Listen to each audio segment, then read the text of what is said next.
Salam sejahtera, terima kasih karena bersama dengan saya di Nazilin Unity Channel. Ada yang kata, ini mungkin langkah terdesak pembangkang untuk meraih undi, untuk meraih kemenangan dalam pilihan raya di PRK Mahkota.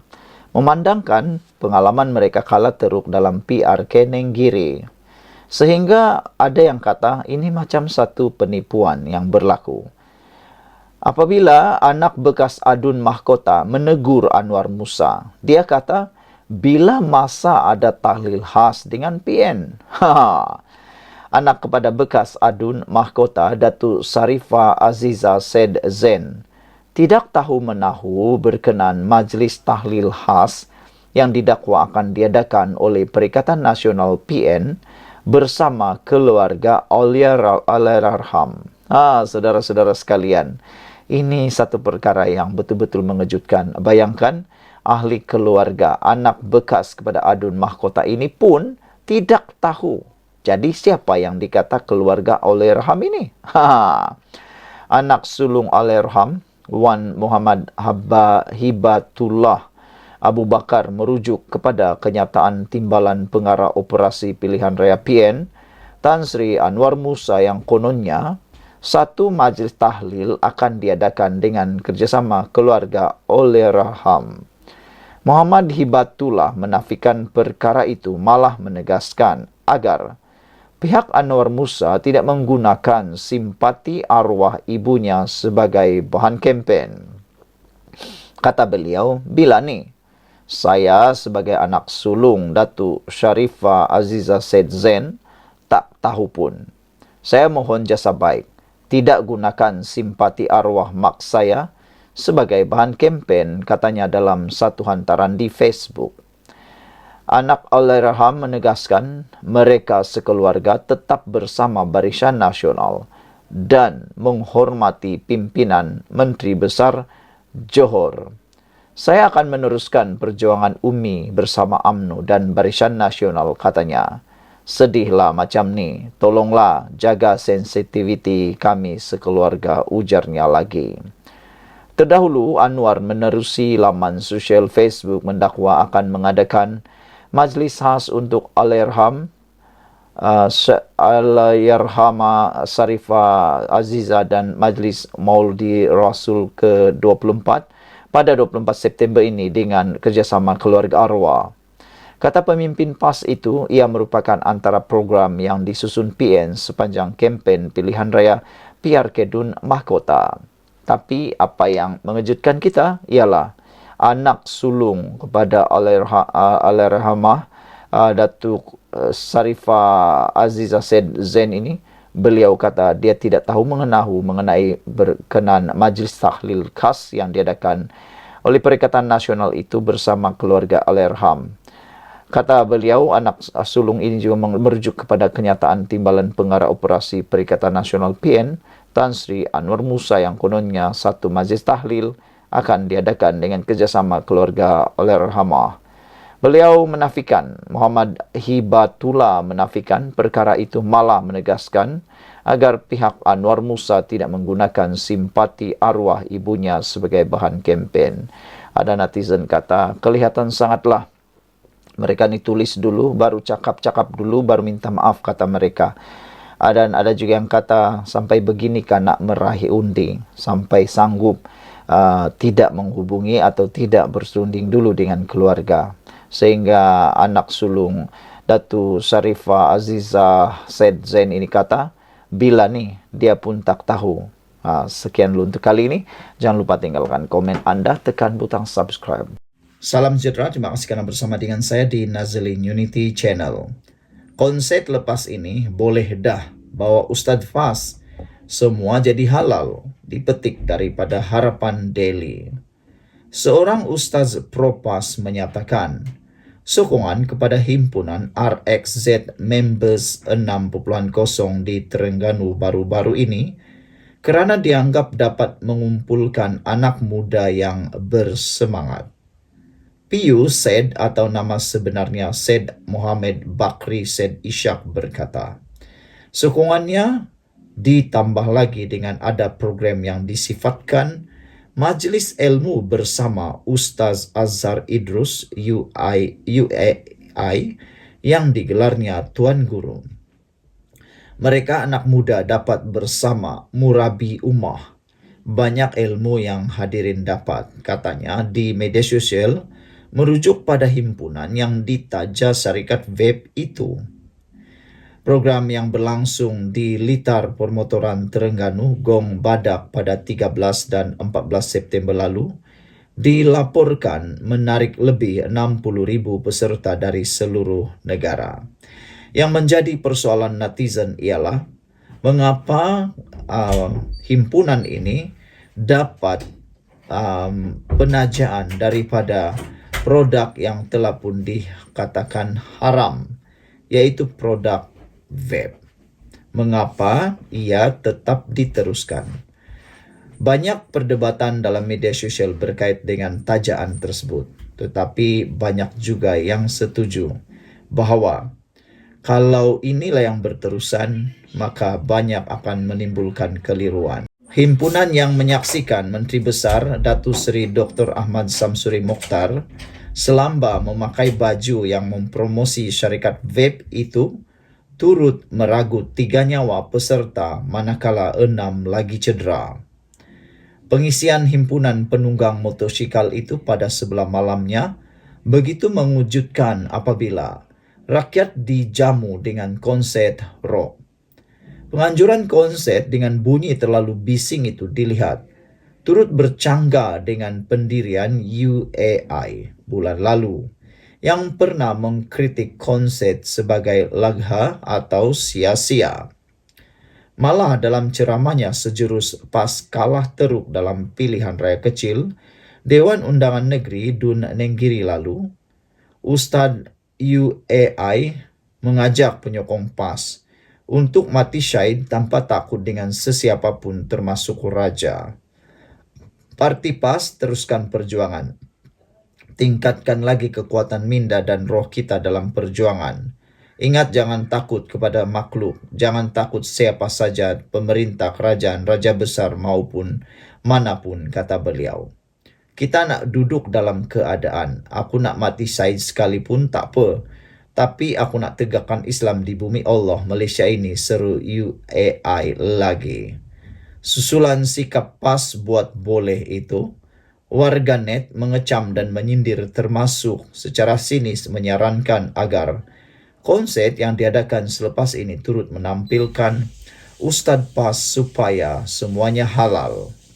Antaranya, pengguna X Arham American yang memberitahu pernah teruk dikritik penyokong dan Ustaz PAS kerana berpendapat refund perlu diberi jika konsert dibatalkan oleh kerajaan. Konsert atau mereka kata himpunan yang ditaja web diharuskan dengan syarat dibuat di negeri Islam, dihadiri murabi ummah, baru kita tahu, katanya lagi. Sekian untuk kali ini, jangan lupa tinggalkan komen Anda, tekan butang subscribe. Salam sejahtera, terima kasih kerana bersama dengan saya di Nazilin Unity Channel. Pendedahan demi pendedahan, sisi gelap GISBH mengejutkan seluruh rakyat Malaysia, terutamanya umat Islam. Kali ini, seorang bekas ahli GISBH pula mendedahkan 5 sistem berlawanan dengan negara dan nombor 3 paling mengejutkan kita semua. Sebelum kita teruskan, jangan lupa tinggalkan komen Anda, tekan butang subscribe. Seorang bekas ahli Global Ikhwan Services and Businesses Holdings, GISBH, mendedahkan tindakan syarikat perniagaan itu mewujudkan sistem kehidupan sendiri yang berlawanan dari sistem dalam negara. Individu yang hanya dikenali sebagai Raja Suhaimi itu antara lain mendakwa setiap ahli GISBH dipaksa mencari dana untuk memenuhkan tabung jemaah atau syarikat, walaupun perlu bekerja sepenuh masa tanpa dibayar gaji. Berikut 5 sistem diwujudkan GISBH yang berlawanan daripada sistem dalam negara. Nombor 1, sistem Ma'asyah keperluan menggantikan sistem gaji. Kerja siang malam, kena buat macam-macam pekerjaan, kena overtime atau dihantar ke luar negara, tetapi tidak dapat gaji dalam bentuk duit. Mereka diberi makan, minum, tempat tidur, diuruskan perkahwinan sesama ahli. Banyak yang dizalimi daripada sistem ini. Lebih kepada sistem perhambaan. Orang atasan hidup mewah dengan rumah dan kereta yang super mewah. Orang bawahan nak berjumpa suami isteri pun kena tunggu giliran dan diaturkan. Nombor 2. Sistem pendidikan cara jemaah. Pembelajaran dalam kelas hanya sekejap. Kadang-kadang tiada pun guru yang mengajar. Silibus pendidikan pun sendiri. Dalam kelas banyak diajar tentang pemimpin. Kelas tempat menanam ketaksuban. Pelajaran fardu ain hanya yang asas. Kadang-kadang ulang benda yang sama sahaja. Kata-kata dan tulisan pemimpin jadi keutamaan dalam sesi pembelajaran. Selebihnya mereka akan disusun untuk kibrah atau pengalaman dan kemahiran. Diserapkan ke projek-projek syarikat. Sebab itu ada yang berumur 13 tahun sudah bekerja di kilang atau primis. Ada yang kena kibrah keluar dari primis, seperti mengedar makanan, majalah, dan sebagainya. Bahkan, ada yang dihantar berkibrah ke Sabah, Sarawak sejak umur seawal 14 tahun. Kanak-kanak mereka diletakkan di asrama atau di rumah-rumah amal, dan pertubuhan kebajikan di bawah kendalian mereka. Nombor 3. Sistem perkahwinan. Dipanggil nikah syariah. Kononnya nikah dalam jemaah lebih sah dan diberkati. Kerana wali yang menikahkan adalah mukmin sejati dan bukan orang luar yang fasik. Ada yang kadang-kadang sudah mengandung beberapa bulan baru pergi buat urusan legal dengan Jabatan Agama Islam. Sebab itu, ada yang sampai berbinkan Abdullah, terutamanya yang berpoligami. Berkahwin dan bercerai semuanya atas arahan pemimpin dan jemaah. Bahkan, pernah satu jemaah diarahkan bercerai beramai-ramai dalam satu majlis. Kononnya proses didikan sang mujaddid. Istri atau suami serta anak-anak yang telah keluar dan mengkritik kesalahan dan kemungkaran jemaah akan dipisahkan daripada pasangan dan keluarga mereka. Ada yang dibawa lari ke luar negara. Sistem ekonomi. Projek-projek perniagaan adalah assignment untuk ahli setiap zon-zon dan negeri.